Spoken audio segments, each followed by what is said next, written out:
Well, good morning everybody and welcome to another video.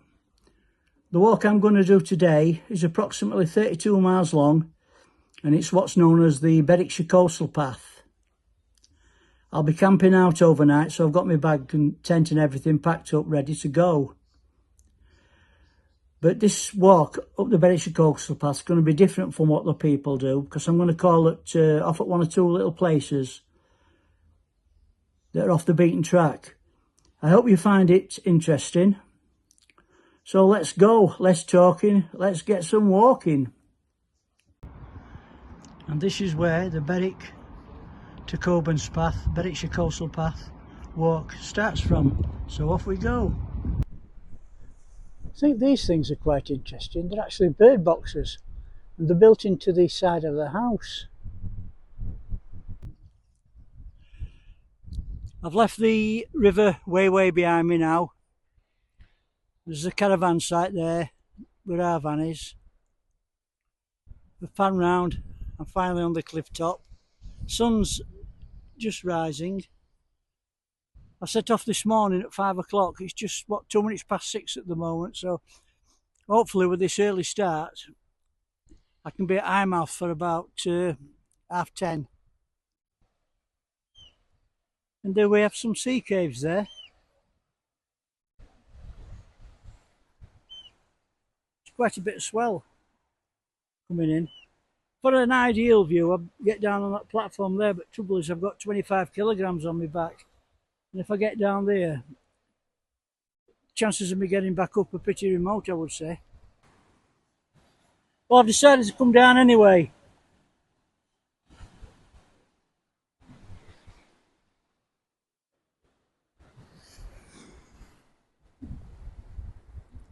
And now I've got to go right back up there.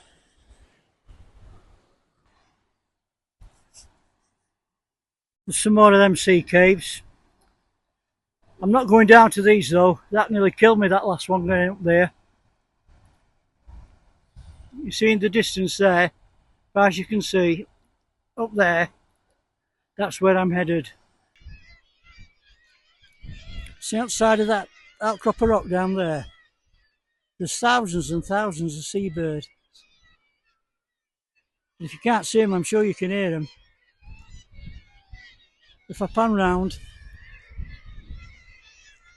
just in the distance there, you can see Bamburgh and Lindisfarne castles. In fact, when you're up here, wherever you look, you can see Bamburgh and Lindisfarne castles. And there in front of me is Marshall Meadows caravan site. It's said to be the most northerly settlement in England. And all the way from Berwick, on this footpath, I've been following these orange signs. And it says on them, rat race, whatever that means. Right, on Marshall Meadows caravan site now. Just come through that gate there. And I've come across this chap here, who's really well dressed. In fact, his clothes are better than what I usually go out in on a Saturday night. And here we are at the England-Scotland border. Where you can see those two grey posts, there used to be a sign on there, a metal sign that said "Welcome to Scotland" with the Scottish flag on it, but it looks like somebody's had it away. It's probably on somebody's wall back home somewhere. Right, I've just been through passport control. At the moment, I'm the most northerly person in England. But that's about to change as I move into Scotland. And just round here is the English border sign. It says Cuddy Trail. As far as I'm aware, cuddies is an old word for a donkey. And they had mines around there and they used the donkeys for carrying all the equipment and whatever they mined about. Now we've just come up off the trail a bit just to see this border sign, and I'm sure you'll agree it's a lot better than the ones back there. And it's located on the East Coast main line. London to Edinburgh it goes.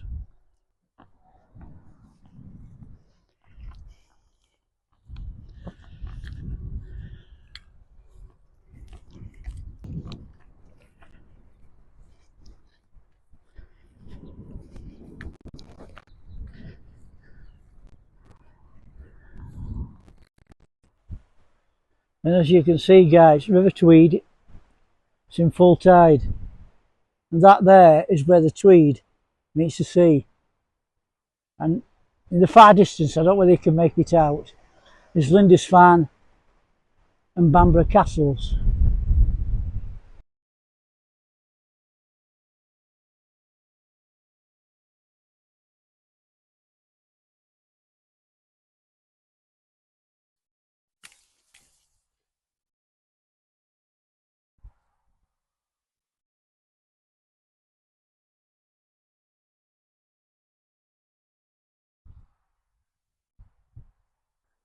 And down there, in the middle of the shot, is what's known as the bothy. It was actually a smuggler's house. So I'm going to go down there, have a look around, see if there's anything interesting to see. But I'm going to drop backpack off at top of the cliff. I'm not making the same mistake as I did back there with those sea caves. So let's go down and have a look.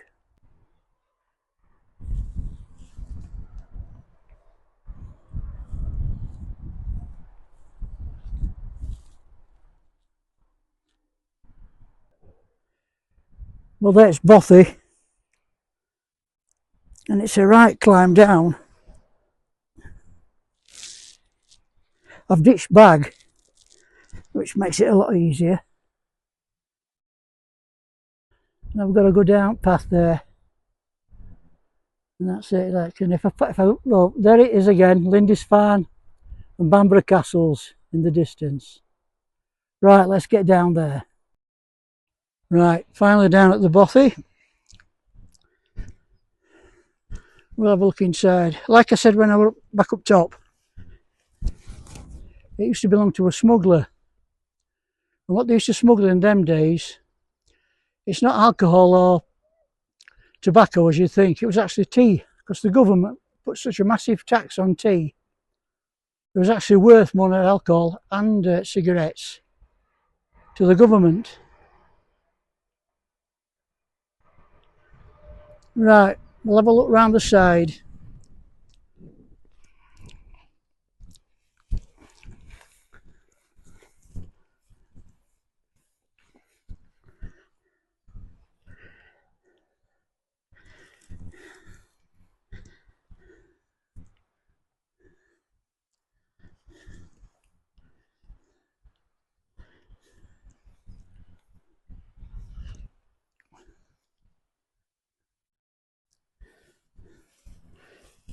Straight through a load of nettles. You see, there's not many people come down here. Probably nobody stupid enough.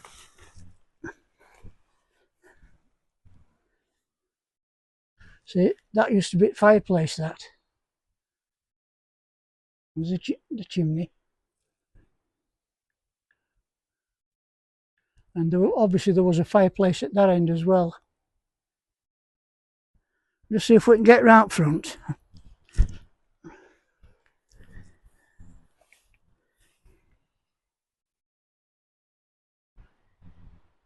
Yeah, it's just that window. And that is the bothy. And I've now got to go to the top of that hill. One last look at it before I get up this hill. Now if I just move the camera up a bit, in the far distance yet again you can see Bamburgh and Lindisfarne castles. And it's still here where I left it. When I was down there, I had this awful feeling that when I got up here, it had disappeared. I don't know when I took it off, I actually started running downhill, you know, we're losing all that weight. Just got to walk across this field now, and then I've got quite a steep descent into the village of Cowdrate. I'll just pan you around. That's where I've been. And down there is Cowdrate. And once we get to the bottom, level with the houses, you'll see something that a lot of people find really confusing. And then from there, I'm heading onto that cliff you can see in the middle. And there's where it gets confusing. Because to all intents and purposes there, you're walking through somebody's back garden. I can assure you it's part of the Berwickshire coastal path.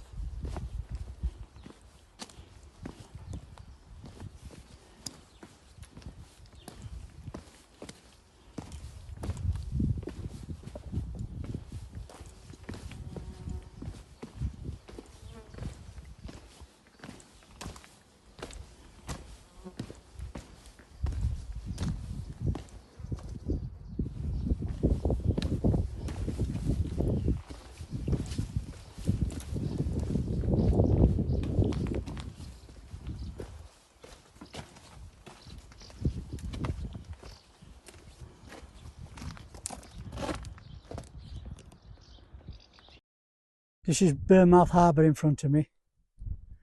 The tide's out. And for any fans of the television drama series Vera, one of the episodes was filmed here. And where the camera's actually pointing were where there were a body found. That's in the television programme, of course, not real life. I've got to go up this hill then and go right to the top of that peak up there. I don't think the camera shows how steep this hill I'm about to go up is. It's about a 33-degree slope on it, and it goes on for about a third of a mile. And then when I get to the top, I have to go up another hill to end up leaning backwards up there. It's a brute.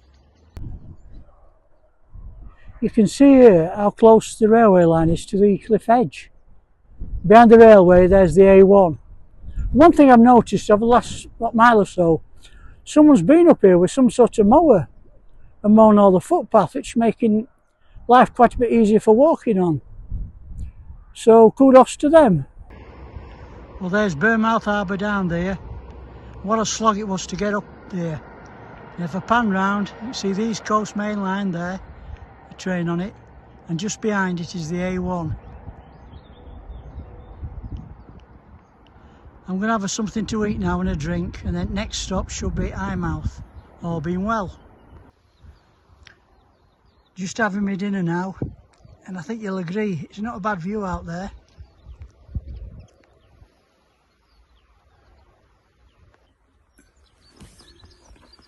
Right, progress report, and so far so good. I struggled a bit coming up that hill there because that is steep. But that's the hard part done for today. I've just had some of that gel stuff you swallow, give me a bit of a turbo boost, so I'm going to start jogging now.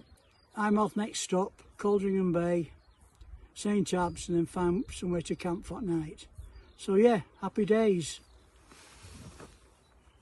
And that's where I've come from, as far as the eye can see. You can see Cowdrate in the middle of the picture there. That's an impressive piece of cliff there.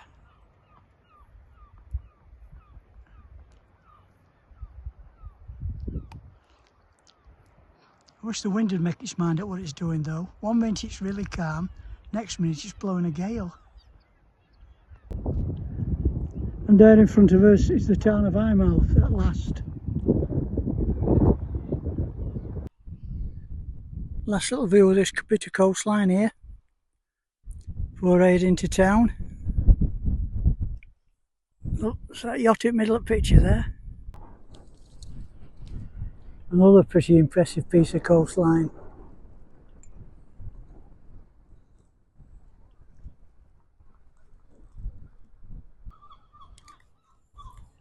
Well, finally made it into Eyemouth, but what a performance. There's a footbridge you use to get you onto what they call Middle Pier, and it's permanently been removed. So now you've got a 2-mile detour, which is not good when you've walked as far as I have so far. Anyway, this is Eyemouth Harbour. That in picture there, that's Gunner's Green House, and it used to belong to a smuggler. And if I pan round a bit, there's the lifeboat station, and just looking back up the harbour. This is our last view of Eyemouth. Before we leave, you can see the beach there, the entrance to the harbour, and over the back there is the golf club. Right, we'll have a look at Eyemouth Fort now, see if there's anything interesting to see around here. This is the second off the beaten track little jaunt I'm going to do. Well, I've come up to Eyemouth Fort, and all I can see is a couple of rusty old cannons.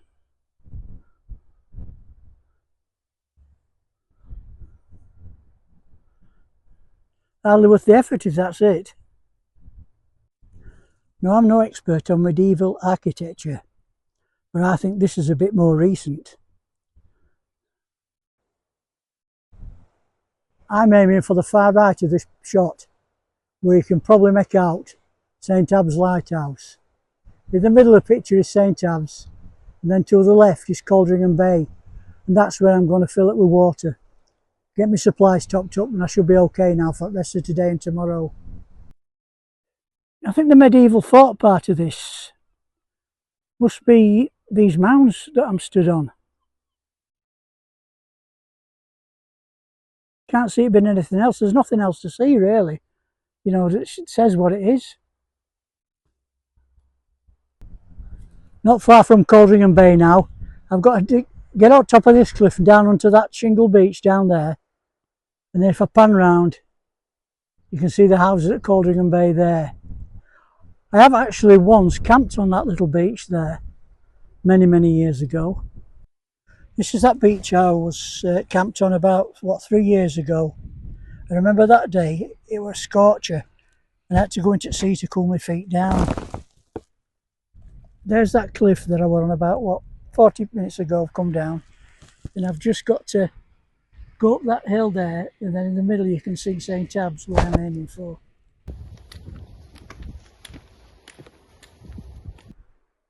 There's that beach I was sat on. And in the far distance you can see the Eyemouth caravan park.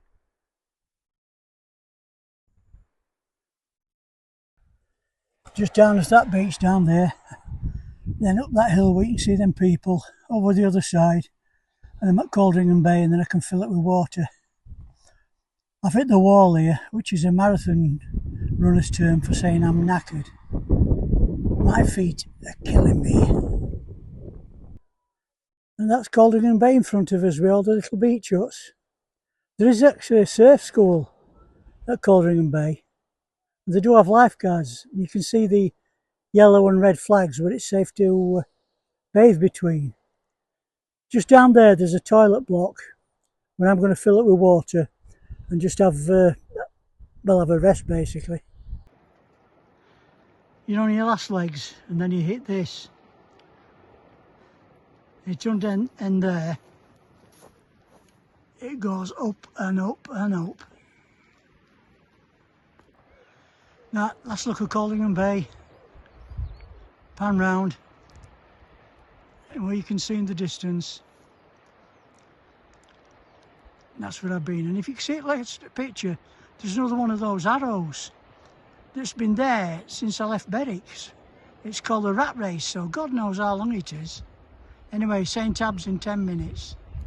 Right, I've made St Abbs. Just pan round. There's the harbour. Those cliffs that you see there, that's the St Abbs Nature Reserve. Well, I'm going to be camping out in tonight. Just a quick pan round. Yeah, it's a nice little place. Right, I've made St Abbs Nature Reserve. So the plan now is to go up past the lighthouse, drop down the hill, and then there's a steep hill going upwards through a field. I want to get that hill out of the way tonight, and then after that it's look for a flat piece of ground where I can put the tent up. There, that's the last look back at St Abbs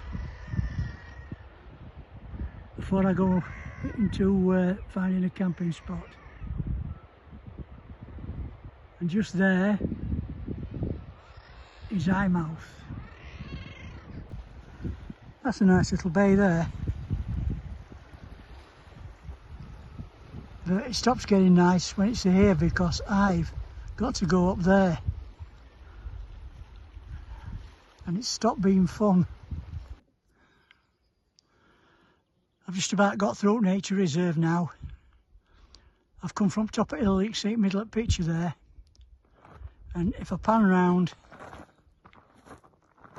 I'm heading that way, and you can still see those orange signs for the rat race. I'd be interested to find out how far the actual race is in distance. And there it is, St Abbs Lighthouse and Foghorn.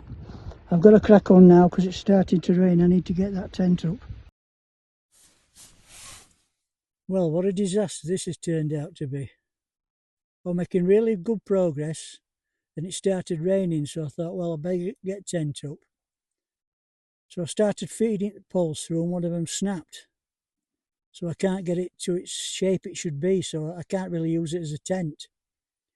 So I've fetched all the equipment inside, crawled inside like, and at the moment I'm leant up against a wall. And it's absolutely wet through in here, like, you know, it's been raining in. Rain's due to stop about 11 o'clock, so I might get out and see if I can get it in some sort of shape, but it doesn't really seem worthwhile bothering because, like I say, it's wet through in here anyway, so I'm not going to lay in sleeping bag because I'm just going to get even wetter. You know, there's always something going wrong in there when I go walking.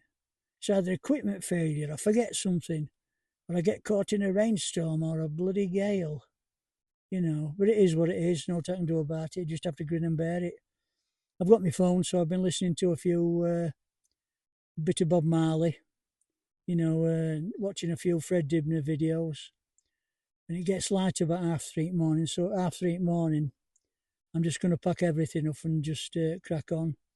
You know, so I hope it's a bit warmer in the morning so I can, clothes I've got on, I can dry out.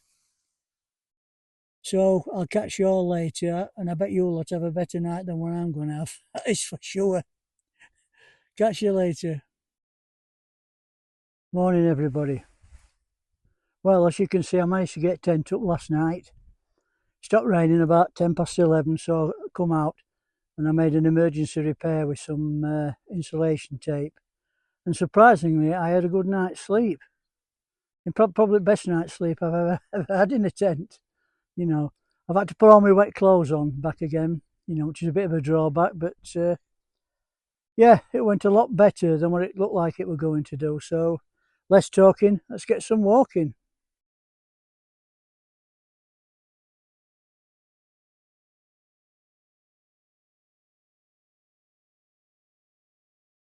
Well, you won't believe it, would you? Less than 5 minutes walk from where I had that disaster last night at tent. There's this place with the door open, telling you all about St Abbs Head.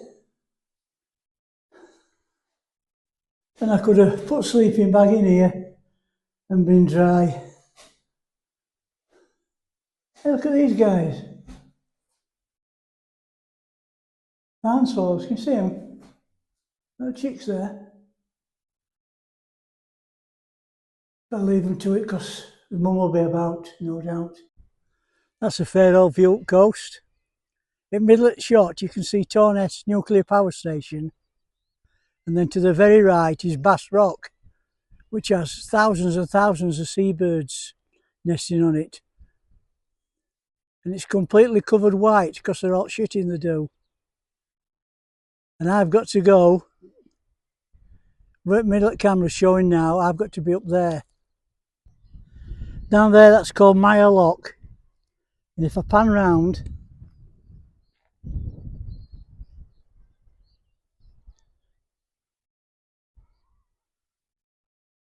you can hear the seabirds on those cliffs from here. And I've got to go right to the top, up to there. And it's a right pull, that one. It's probably the hardest climb on the journey. Yeah, I've reached the top, and that has got to be the hardest climb I have ever done. You can see in the middle there the road. That's where I was stood when I took that video of Mire Lock. It's a brute. There's one thing I'm sure of. It's a lot harder walking it from Berwick to Coburn's path than the other way around. You can see where I've come from there. I'm just having a 5-minute break because I'm blowing a bit. And I'm walking into a gale force wind.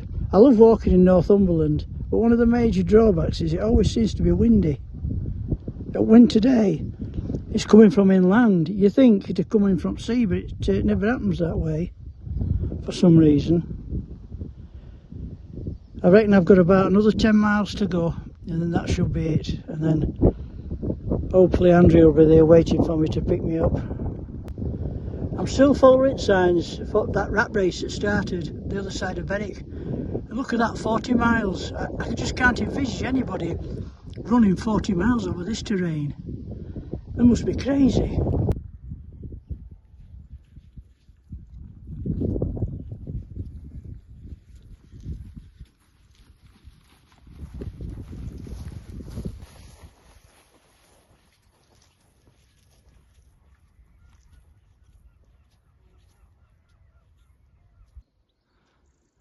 And I've got to go up that hill there, which is another brute. I've just been talking to a really nice young girl from this local area who was out jogging with her dog, and asked her about that rat race I keep seeing the signs for. And apparently it's a 100-mile race from Bamborough to Edinburgh. And I think I've got it tough. Mine's they're not carrying 2.5 stone on the back, are they? That's where I've come from, right on top of that hill there. And you can see that line of stones. I followed that down to the bottom there and then climbed up here. The camera don't actually do the climb justice. It is really steep. And then up there. It's not getting any easier, chaps. What do you reckon that is? An old threshing machine. Bit of weekend work, someone have it up and running that. Aren't there? That's where I've come down from there. The wind's really picked up though, and I'm walking into a headwind. Next stop is at Dowlow Farm at the top of the hill. And then I think I'm going to have a sit down. Well, this is the life. I've been laid here about half an hour. I'm out at wind. Grass is wet through, my arse is wet through, but I don't care. I was going to go to Fast Castle, which is at top of hill, just behind Dowlow Farm. But it's a steep climb down, and how strong wind is, it's on like a plateau, and there's, I think it's 100-foot drops all the way around it, like, so it's not recommended to go on like when it's really windy weather. But if anybody's interested, me and Andrea went down last year and it was a lovely sunny day, and I did a few snippets of video things, so I'm going to pop them onto this one. Then if anybody's in area and the fancy's going down, they'll see whether it's worth it. You know, I've just had one of those energy booster things that tennis players take. They've been taking them at Wimbledon, but it don't seem to be working for me. You know, I'm absolutely knackered. You know, in fact, I might just stop here for rest at day and get tent out again. You know, only thing that's driving me on is thought of when Andrea picks me up and when I get back, I'm gonna have a pint of whiskey and coke, and I'm having that even before I take my boots off. Anyway, less talking, more walking. Better make a move.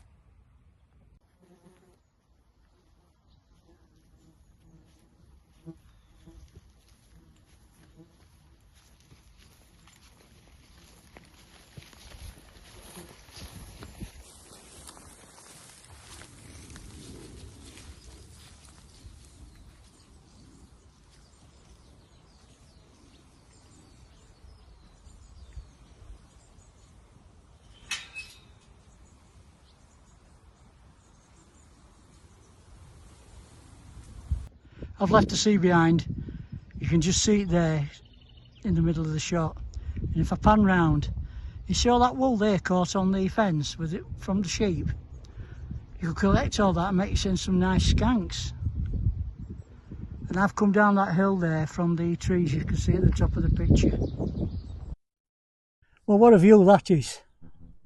Up there. I've been walking through this field, it's like a minefield of sheep crap. I've been trying to dodge it, but I'm more ploughing through it now, like, and Any I've got left on my boots when I get back to the car, I think I'm going to scrape off and put in a bag and take it up to allotment. There's Dowlow Farm there. And like I said, to the left of that, down the hill, is Fast Castle. And if I can remember, I'll put a few little videos on it. If any of you ever decide to do this walk, there's no network coverage in this area at all, so just be mindful of that. Cracking view there. You can see Dorness power station, and that like volcano thing in the middle of the shot, that's in North Berwick. And then just to the right you can see Bass Rock.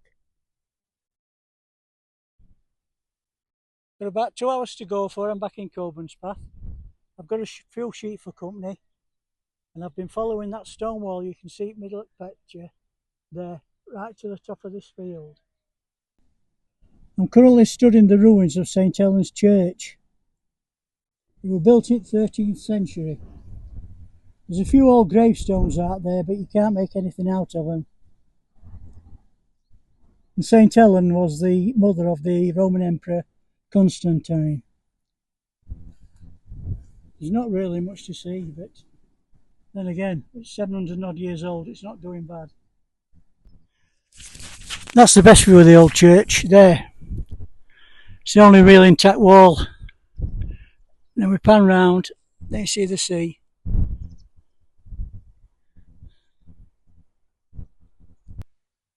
I've now reached Pease Bay Holiday Park, and that cliff you can see behind those caravans is where I'm going to end up, and then from then it's about a quarter of an hour to Coburn's Path and the end of the line.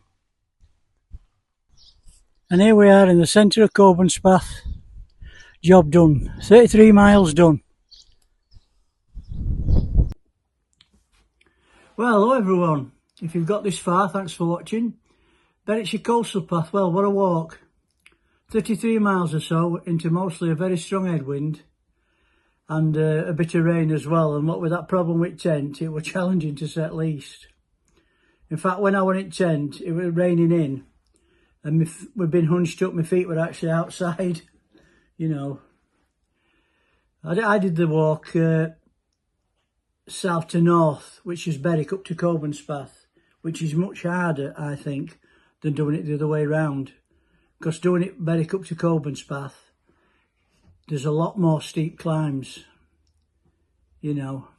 And I'm grateful that I've been doing quite a lot of strength training at gym, like, you know, which helped a lot, especially when you consider bag weighs 25 kilograms. So it is a heck of a weight to carry that distance, you know. So I don't think, all in all, if I say so myself, it were a bad effort, you know. Would I recommend it? Absolutely. You know, I enjoyed it even with mishaps I had, right? So what I would like to do now is to just thank James for putting it on again, and Charlotte, and also say hello to Bobby and Alicia, who I'm told by the mums that once they put them in front of telly to watch my videos, it keeps them quiet for an hour. So fair dues there, you know. And also, I'd like to ask you a favour, if you'd subscribe to the channel. I never thought any more about this, but all the other videos I watch, they all ask for that. It's free, it doesn't cost anything, and what happens, you get notified when I put a new video up.